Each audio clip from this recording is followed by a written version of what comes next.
জনগণের সমর্থনে দেশকে এগিয়ে নেবে বিএনপি, বরিশালে বললেন প্রধানমন্ত্রী। বাবুগঞ্জে সেনাবাহিনীর গ্রীষ্মকালীন প্রশিক্ষণ মহড়া পরিদর্শন। আর কয়েকদিন বৃষ্টির আভাস, চট্টগ্রামে পানি কমতে থাকলেও দুর্গতিতে লাখ লাখ মানুষ। কক্সবাজারে ট্রলার ডুবি 4 জেলের লাশ উদ্ধার। সংবিধান সংশোধনে বিশেষ কমিটি গঠন নিয়ে সংসদে উত্তাপ ছড়িয়েছে বিরোধী দল। সংবিধান সংস্কার পরিষদ গঠনের দাবিতে অনড় অবস্থান।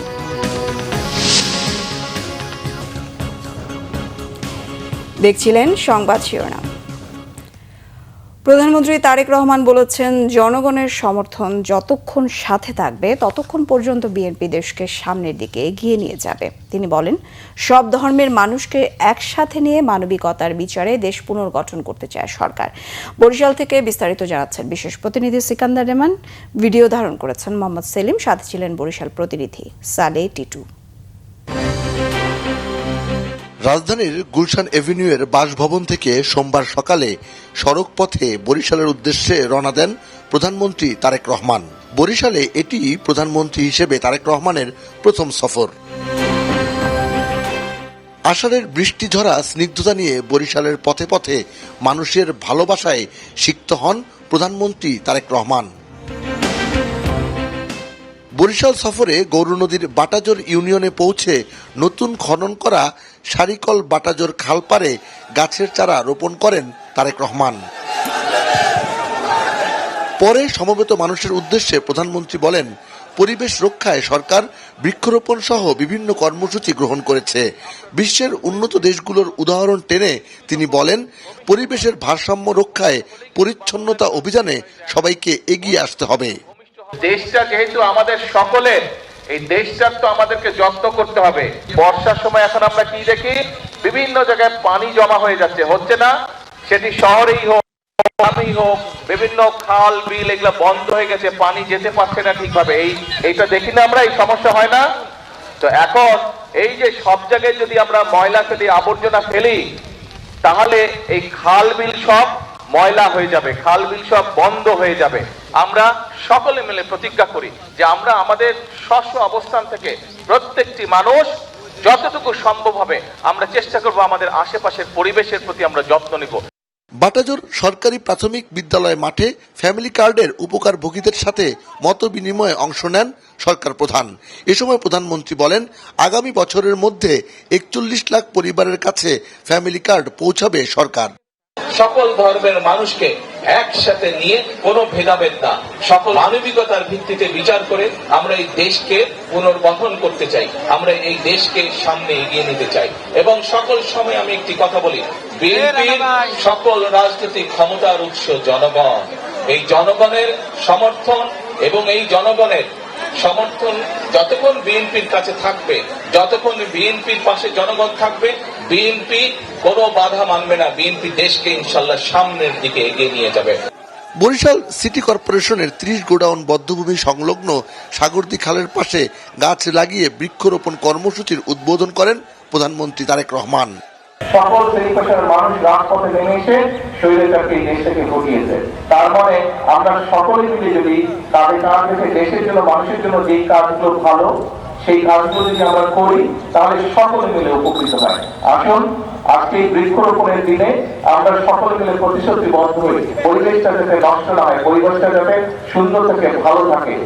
পরে বরিশাল জেলা শিল্পকলা একাডেমিতে আয়োজিত দলের সাংগঠনিক সভায় যোগ দেন প্রধানমন্ত্রী।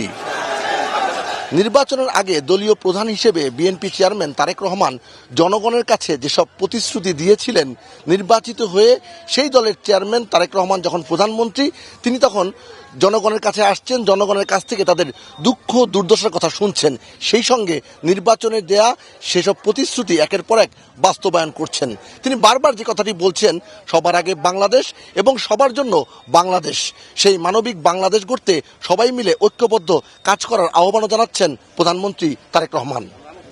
সিকান্দার রেমান, বাংলা ভিশন, বরিশাল। বরিশালের বাবুগঞ্জের বিস্তীর্ণ জঙ্গলে সেনাবাহিনীর গ্রীষ্মকালীন প্রশিক্ষণ মহড়া পরিদর্শন করেছেন প্রধানমন্ত্রী তারেক রহমান। বেলা 11:30টায় বাবুগঞ্জ উপজেলার পূর্ব রহমতপুর এলাকায় বাংলাদেশ সেনাবাহিনীর গ্রীষ্মকালীন প্রশিক্ষণ মহড়াস্থলে পৌঁছান প্রধানমন্ত্রী। তিনি পায়ে হেঁটে বিস্তীর্ণ জঙ্গল জুড়ে সেনা সদস্যদের বিভিন্ন প্রশিক্ষণ কার্যক্রম ও যুদ্ধকালীন প্রস্তুতি পরিদর্শন করেন। প্রধানমন্ত্রী এ সময় শত্রুপক্ষের ড্রোন শনাক্ত ও প্রতিরোধে ব্যবহৃত অ্যান্টি ড্রোন মাল্টি ব্যারেল সিস্টেমের কার্যক্রম প্রত্যক্ষ করেন। সংশ্লিষ্ট সেনা কর্মকর্তারা তাকে প্রতিরক্ষা ব্যবস্থার কার্যপদ্ধতি ও যুদ্ধক্ষেত্রে এর ব্যবহার সম্পর্কে ধারণা দেন। তিনি জঙ্গলের ভেতরে দায়িত্ব পালনরত সেনা সদস্যদের কাছে গিয়ে তাদের খোঁজ খবর নেন এবং নিষ্ঠা ও পেশাদারিত্বের সঙ্গে দায়িত্ব পালনে উৎসাহ দেন। এক পর্যায়ে তিনি সেনা সদস্যদের সঙ্গে মাটিতে বসে কিছু সময় কাটান এবং তাদের প্রশিক্ষণ, দায়িত্ব ও মাঠ পর্যায়ের অভিজ্ঞতার কথা শোনেন। কৌটার মধ্যে মোম জ্বালিয়ে তৈরি আগুনে রান্না করা সাদা ভাত, ডাল, আলু ভর্তা, চিংড়ি মাছ ও ডিমের তরকারি পরিবেশন করা হয় তাকে। পরে সেনা সদস্যদের উদ্দেশ্যে দিক নির্দেশনামূলক বক্তব্যে প্রধানমন্ত্রী বলেন, দেশের স্বাধীনতা ও সার্বভৌমত্বের প্রতীক বাংলাদেশ সেনাবাহিনীর প্রতি জনগণের গভীর আস্থা রয়েছে। জাতীয় সংকট মোকাবেলা, দেশের নিরাপত্তা নিশ্চিত করা এবং আইন শৃঙ্খলা রক্ষায় সেনাবাহিনী বারবার পেশাদারিত্ব, সাহসিকতা ও দেশপ্রেমের উজ্জ্বল দৃষ্টান্ত স্থাপন করেছে। বাংলাদেশের সশস্ত্র বাহিনীকে বাংলাদেশের মানুষ স্বাধীনতা এবং সার্বভৌমত্বের প্রতীক হিসাবে বিবেচনা করে। বর্তমানে পৃথিবীতে আজকে থেকে 20 বছর, 25 বছর বা 30 বছর আগে যুদ্ধের ধরন যেমন ছিল, এখন যুদ্ধের ধরন পাল্টে গিয়েছে। ইনশাআল্লাহ ভবিষ্যতে একদিন বাংলাদেশের সেনাবাহিনীর প্রশিক্ষণ বলুন, বাংলাদেশের সেনাবাহিনীর আর্ট বলুন, বাংলাদেশ সেনাবাহিনীর এক্সপার্টিস বলুন, সব নিয়ে পৃথিবীর বিভিন্ন বড় বড় জায়গায় আলোচনা হবে। তারা গর্ব ভরে বা তারা কেউ কেউ হয়তো হিংসার দৃষ্টিতেও বাংলাদেশের সেনাবাহিনীকে কথা বলবে। আমরা সেই দিনের অপেক্ষা করছি। চট্টগ্রামের বন্যা কবলিত বিভিন্ন এলাকা থেকে ধীর গতিতে পানি নামতে শুরু করেছে। বিভিন্ন উপজেলায় এখনও পানিবন্দী 6 লাখেরও বেশি মানুষ। কোথাও বাড়িঘর ধসে পড়েছে, কোথাও ধসে গেছে রাস্তাঘাট, নষ্ট হয়ে গেছে সবজি ক্ষেত, ফসলি জমি, মাছের প্রজেক্ট ও পোল্ট্রি খামার। খাগড়াছড়ি জেলা সদরে বন্যা পরিস্থিতির উন্নতি হলেও এখনও স্বাভাবিক হয়নি দীঘিনালায়। জেলা ত্রাণ ও পুনর্বাসন কার্যালয় জানিয়েছে, চট্টগ্রামের বিভিন্ন উপজেলায় 6 লাখেরও বেশি মানুষ এখনও পানিবন্দী। 5 জুলাই থেকে টানা বৃষ্টি ও পাহাড়ি ঢলে চট্টগ্রামের সাতকানিয়া, লোহাগাড়া, চন্দনাইশ, বাঁশখালীর অনেক জায়গা প্লাবিত হয়। এ বন্যায় চট্টগ্রামে সবচেয়ে বেশি ক্ষতিগ্রস্ত সাতকানিয়া ও বাঁশখালী উপজেলা। তবে বৃষ্টি আর সাঙ্গু ও ডলু নদী দিয়ে উজান থেকে পাহাড়ি ঢল অব্যাহত থাকায় বন্যার পানি কমছে কিছুটা ধীর গতিতে। বন্যার্ত মানুষের মাঝে সরকারি বেসরকারিভাবে ত্রাণ বিতরণ কার্যক্রম চলছে। উদ্ধার ও ত্রাণ কার্যক্রমে যোগ দিয়েছে সেনাবাহিনীও। পাহাড়ের পানিগুলো এখানে ডল নামিয়ে গেছে, আর সঙ্গে নদীর ডোলাহাল, এগুলো বিপজ্জনক, ওগুলো ছিঁড়ে গেছে। মানুষের বাড়িঘর একটাও নেই, সবগুলো পানিতে ডুবেছে। খাওয়া দাওয়ার খুব সমস্যা। বাড়ি ডুবে গেছে, তার রাস্তাঘাট ডুবে গেছে। সাইক্লোন সেন্টারে ছিল 2 দিন, গরু ছাগল বেশি নিয়েছে পানিতে। খাগড়াছড়ির জেলা সদরে বন্যা পরিস্থিতি উন্নতি হলেও দীঘিনালা উপজেলার বন্যা পরিস্থিতি স্বাভাবিক হয়নি। এখনও 50টি পরিবার আশ্রয় কেন্দ্রে অবস্থান করছে। পানিবন্দী কয়েক হাজার পরিবার 6 দিন ধরে মানবেতর জীবন কাটাচ্ছে। জেলায় 12টি সরকারি প্রাথমিক বিদ্যালয় বন্ধ রয়েছে। গত 2 দিন বৃষ্টি না হয় রাঙামাটির বিলাইছড়ি ও বাঘাইছড়ি উপজেলার বন্যা পরিস্থিতির কিছুটা উন্নতি হয়েছে। তবে বড়কল উপজেলার বন্যা পরিস্থিতি এখনও অপরিবর্তিত। বাঘাইছড়ির কাঁচালং নদী ও রাইংখং নদীর পানি কমার সঙ্গে ভেসে উঠছে বন্যার ক্ষতচিহ্ন। বান্দরবানে বন্যা পরিস্থিতির অনেকটা উন্নতি হয়েছে। বৃষ্টি কমে যাওয়ায় বাসাবাড়ি থেকে বন্যার পানি নেমে গেছে। এবারের বন্যায় সবচেয়ে বেশি ক্ষতিগ্রস্ত হয়েছে বান্দরবান সদর, লামা, আলীকদম ও নাইখংছড়িতে। মৎস্য চাষিদের ব্যাপক ক্ষতি হয়েছে পুকুর ও জলাশয় বন্যার পানিতে ডুবে যাওয়ায়। Nazneen Akter, Bangla vision, news desk. Dhaka সহ 8 বিভাগে শুক্রবার পর্যন্ত থেমে থেমে বৃষ্টি ও দমকা হাওয়া অব্যাহত থাকবে এমন পূর্বাভাস দিয়েছে আবহাওয়া অধিদপ্তর। এদিকে টানা বৃষ্টিতে জলাবদ্ধতায় ভোগান্তিতে পড়েছে মহানগরবাসী। সোমবার সকাল 9:30টার পর থেকে শুরু হওয়া বৃষ্টি থেমে থেমে এখন অব্যাহত রয়েছে। অতিবৃষ্টির ফলে রাজধানীর রাজারবাগ, মালিবাগ, শান্তিনগর ও পল্টন এলাকা সহ শহরে বেশ কিছু প্রধান সড়ক পানিতে তলিয়ে যায়। এতে ব্যক্তিগত গাড়ি ও ব্যাটারি চালিত অটোরিকশা বিকল হয়ে সড়কে ধীরগতি সহ তীব্র যানজটের সৃষ্টি হয়। সবচেয়ে বেশি বিপাকে পড়েছেন ক্ষুদ্র ব্যবসায়ীরা আর খেটে খাওয়া মানুষ। একই সাথে জলাবদ্ধতার কারণে যানবাহনের অভাবে অফিসগামী কর্মজীবী মানুষও ভোগান্তিতে পড়েছেন।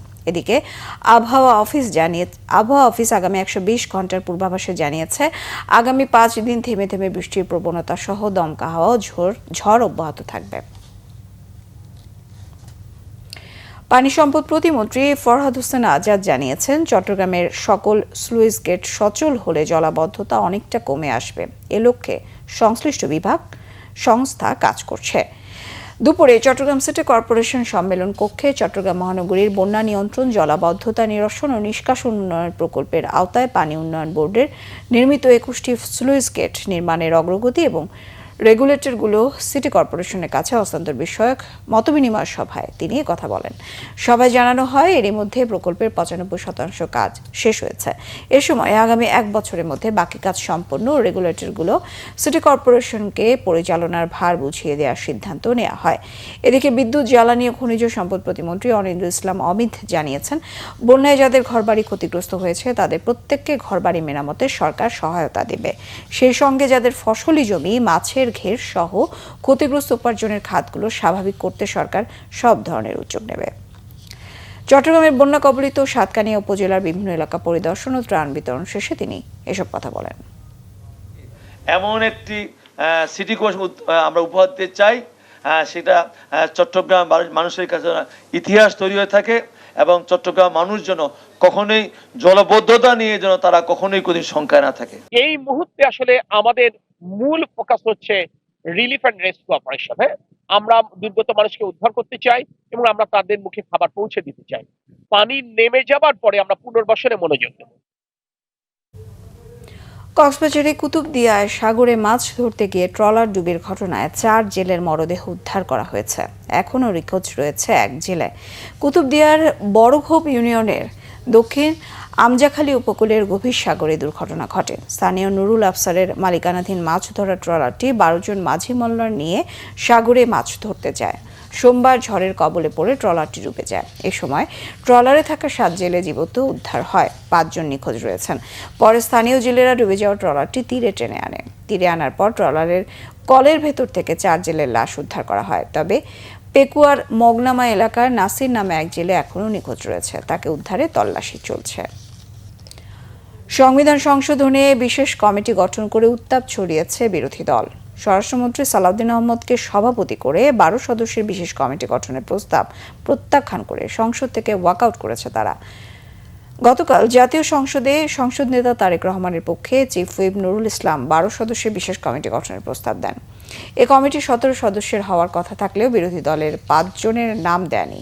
তারা সংবিধান সংস্কার পরিষদ গঠনের দাবিতে অনড়। বিরোধী দল কোনো সদস্যের নাম না দেওয়ায় 5টি পদ শূন্য রেখে 12 সদস্যের কমিটি গঠনের প্রস্তাব দেন চিফ হুইপ। তার এ বক্তব্যের পরপরই বিরোধী দলীয় নেতা ও জামায়াত ইসলামের আমির শফিকুর রহমান বলেন, সংবিধান সংশোধনের বিষয়টি প্রথম অধিবেশন থেকেই চলে আসছে। গণভোটের রায় বাস্তবায়নে তারা সংবিধান সংস্কার পরিষদের সদস্য হিসেবে শপথও নিয়েছেন। এ বিষয়ে নিজেদের অবস্থানও স্পষ্ট করেছেন। এ বক্তব্যের পরপরই কমিটি গঠনের প্রতিবাদে অধিবেশন কক্ষ থেকে বেরিয়ে যান বিরোধী দলের সদস্যরা। আমরা 2টা শপথ নিয়েছি, একটা সংসদ সদস্য হিসাবে আর একটা সংস্কার পরিষদের সদস্য হিসাবে। আমাদের 2টা শপথই আমরা মনে করি বিদ্যমান আছে। সুতরাং ওইটাকে যদি বাইপাস করার জন্য এই কমিটি গঠন করা হয় তাহলে আমরা এই প্রস্তাব প্রত্যাখ্যান করছি। আমরা মনে করি যে জনগণের এই অভিপ্রায় মতামতকে কোনোভাবেই অগ্রাহ্য অপমান করা উচিত হবে না। এই জন্যে তাদের প্রতি সম্মান রেখেই আমরা শুধু এই কমিটিতে অংশগ্রহণ করব না এটাই নয়, বরঞ্চ এই পর্বটা আমরা যেহেতু জনগণের রায়কে সম্মান করা হচ্ছে না তার প্রতিবাদে আমরা ওয়াকআউট করছি। ধন্যবাদ মাননীয় স্পিকার। শেখ হাসিনা ভারত বা বাংলাদেশ যেখানে আত্মসমর্পণ করুন না কেন তাকে আগে জেলে যেতে হবে বলেছেন পররাষ্ট্র প্রতিমন্ত্রী শামা ওবায়েদ। দণ্ডপ্রাপ্ত আসামির কোনো বক্তব্যের কোনো মূল্য নেই বলে জানান তিনি। শেখ হাসিনাকে ফেরাতে সরকার কূটনৈতিক তৎপরতা অব্যাহত রেখেছে বলে জানান পররাষ্ট্র প্রতিমন্ত্রী। আরও জানাচ্ছেন ইমরুল কায়েস। পালিয়ে ভারতে আশ্রয় নেয়া সাবেক স্বৈরাচারী প্রধানমন্ত্রী শেখ হাসিনা ডিসেম্বরের মধ্যেই দেশে ফিরবেন। সম্প্রতি নেট দুনিয়ায় তার এমন বক্তব্য ভাইরাল। এ নিয়ে সামাজিক মাধ্যমে চলছে নানা আলোচনা সমালোচনা। তবে পররাষ্ট্র প্রতিমন্ত্রী শামা ওবায়দ মনে করেন, পালিয়ে থাকা দলীয় নেতাকর্মীদের উজ্জীবিত করতেই শেখ হাসিনা এমন বক্তব্য দিচ্ছেন। বাস্তবে দেশে ফিরলেই তাকে জেলে যেতে হবে বলে জানান তিনি। মন্ত্রণালয়ে সাংবাদিকদের এসব কথা বলেন পররাষ্ট্র প্রতিমন্ত্রী। শেখ হাসিনা একজন সাজাপ্রাপ্ত আসামি। উনি যদি আত্মসমর্পণ করে তাহলে ওনার বাংলাদেশের আইন অনুযায়ী ওনার বিরুদ্ধে ব্যবস্থা হবে, ওনাকে জেলে যেতে হবে। একজন আসামি সে কোথায় আত্মসমর্পণ করবে, কিভাবে করবে, সেটা একেবারেই ওনার ব্যাপার এবং সেটা আমাদের কোনো সরকারের কোনো এখানে সাবজেক্ট না। এবং সে বিদেশে বাংলাদেশের কোনো মিশনে আত্মসমর্পণ করুক বা বাংলাদেশে এসে আত্মসমর্পণ করুক, প্রক্রিয়া একই। ওনাকে জেলে যেতে হবে, ওনার যে সাজা সে সাজা ফেস করতে হবে। শেখ হাসিনাকে ফিরিয়ে এনে দণ্ড কার্যকর করতে সরকারি তৎপরতা অব্যাহত রয়েছে বলে জানান তিনি। সরকারের পক্ষ থেকে অলরেডি এক্সট্রাডিশন প্রক্রিয়া শুরু হয়েছে। যেভাবে যে কোনো দেশের সাথে আমাদের যে প্রক্রিয়া আছে ডিপ্লোমেসিতে, সেই প্রক্রিয়া চলছে। সব কিছু তো স্টেটমেন্ট দিয়ে, ঘোষণা দিয়ে, আপনাদেরকে বিবৃতি দিয়ে বলার কিছু নাই। এটা ভারতের সাথে আমাদের যে চলমান কথাবার্তা হয়, ডায়ালগ হয়, আমাদের এক্সচেঞ্জ হয়, তখন সবসময় এই সাবজেক্ট থাকে আলোচনায়। পররাষ্ট্র এবং স্বরাষ্ট্র মন্ত্রণালয় সহ যে প্রক্রিয়া চলছে, সেই প্রক্রিয়া ইতিমধ্যে চলমান আছে। শেখ হাসিনা কিভাবে আত্মসমর্পণ করবেন সেটা তার বিষয় বলে মনে করেন শামা ওবায়দ। ইমরুল কায়েস, বাংলা ভিশন, ঢাকা। কাতারের সাবেক আমির শেখ হামাদ বিন খলিফা আল থানির মৃত্যুতে বাংলাদেশ সরকারের পক্ষ থেকে ঢাকায় কাতার দূতাবাসে গিয়ে শোক বইয়ে স্বাক্ষর করেছেন স্থানীয় সরকার, পল্লী উন্নয়ন সমবায় মন্ত্রী এবং বিএনপির মহাসচিব মির্জা ফখরুল ইসলাম আলমগীর। গতকাল দুপুরে গুলশানে কাতার দূতাবাসে যান মির্জা ফখরুল। সোমবার দুপুরে গুলশানে কাতার দূতাবাসে যান মির্জা ফখরুল ইসলাম আলমগীর। এ সময় তার সঙ্গে ছিলেন প্রধানমন্ত্রী পররাষ্ট্র বিষয়ক উপদেষ্টা ও বিএনপির যুগ্ম মহাসচিব হুমায়ুন কবির। দূতাবাসে রাখা শোক বইয়ে স্বাক্ষর শেষে বিএনপি নেতারা কাতারের সাবেক আমিরের আত্মার মাগফিরাত কামনা করেন এবং শোক সন্তপ্ত রাজপরিবার ও কাতারের জনগণের প্রতি গভীর সমবেদনা জ্ঞাপন করেন। মন্ত্রী জানান, কাতারের সাবেক আমিরের মৃত্যুতে শোক প্রকাশের অংশ হিসেবে বাংলাদেশ সরকার আগামী 16 জুলাই অর্ধদিবস রাষ্ট্রীয় শোক পালন করবে। এছাড়া কাতারের আমির রাজপরিবার ও জনগণের প্রতি বাংলাদেশের সংহতি ও সমবেদনা জানাতে জাতীয় সংসদের স্পিকারের নেতৃত্বে একটি প্রতিনিধি দল দোহা সফর করবে। রাজধানীতে ইতালীয় ঐতিহ্যের ছোঁয়ায় যাত্রা শুরু হলো এক্সেলেন্ট সিরামিক্স গ্রুপের নতুন প্রিমিয়াম টাইলস ব্র্যান্ড মিলানো সিরামিক্সের। এর মাধ্যমে বাংলাদেশের সিরামিক শিল্পে আধুনিক স্থাপত্যের নতুন দিগন্ত উন্মোচিত হলো বলে জানিয়েছেন সংশ্লিষ্টরা। এসেন্স অব ইতালিয়ান ক্রাফট এই মূল মন্ত্রকে সামনে রেখে রাজধানী হোটেল ইন্টারকন্টিনেন্টালের গ্র্যান্ড বলরুমে জমকালো অনুষ্ঠানের মাধ্যমে ব্যান্ডটির আনুষ্ঠানিক উদ্বোধন করা হয়। প্রধান অতিথি ছিলেন বেসামরিক বিমান পরিবহন ও পর্যটন মন্ত্রণালয়ের মন্ত্রী আফরোজা খানম রিতা। অনুষ্ঠানে আরও উপস্থিত ছিলেন এক্সেলেন্ট সিরামিক্স গ্রুপের চেয়ারম্যান আব্দুল হালিম, ব্যবস্থাপনা পরিচালক আব্দুল হাকিম, নির্বাহী পরিচালক ইমরান আহমেদ ও দেশ বিদেশের খ্যাতনামা স্থপতি, ব্যবসায়ী আর ঊর্ধ্বতন কর্মকর্তারা। বিশেষ অতিথি হিসেবে বক্তব্য রাখেন রাজধানী উন্নয়ন কর্তৃপক্ষের চেয়ারম্যান প্রকৌশলী মোহাম্মদ রিয়াজুল ইসলাম, ছিলেন এক্সপোর্ট প্রমোশন ব্যুরোর ভাইস চেয়ারম্যান মোহাম্মদ হাসান আরিফ, গণপূর্ত অধিদপ্তরের প্রধান প্রকৌশলী মোহাম্মদ খালিকুজ্জামান চৌধুরী, বাংলাদেশ পোশাক প্রস্তুতকারক ও রপ্তানিকারক সমিতির সভাপতি Mahmud Hasan Khan, institute of architects বাংলাদেশের সভাপতি স্থপতি ডক্টর আবু সাইদ এম আহমেদ সহ দেশের বিভিন্ন খাতের গুরুত্বপূর্ণ ব্যক্তিবর্গ। সংবাদ শেষ করব, শিরোনামগুলো আরও একবার জানিয়ে। জনগণের সমর্থনে দেশকে এগিয়ে নেবে বিএনপি, বরিশালে বললেন প্রধানমন্ত্রী। বাবুগঞ্জে সেনাবাহিনীর গ্রীষ্মকালীন প্রশিক্ষণ মহড়া পরিদর্শন। আরও কয়েকদিন বৃষ্টির আভাস, চট্টগ্রামে পানি কমতে থাকলেও দুর্গতিতে লাখ লাখ মানুষ। কক্সবাজারে ট্রলার ডুবি, 4 জেলের লাশ উদ্ধার। সংবিধান সংশোধনে বিশেষ কমিটি গঠন নিয়ে সংসদে উত্তাপ ছড়িয়েছে বিরোধী দল। সংবিধান সংস্কার পরিষদ গঠনের দাবিতে অনড় অবস্থান।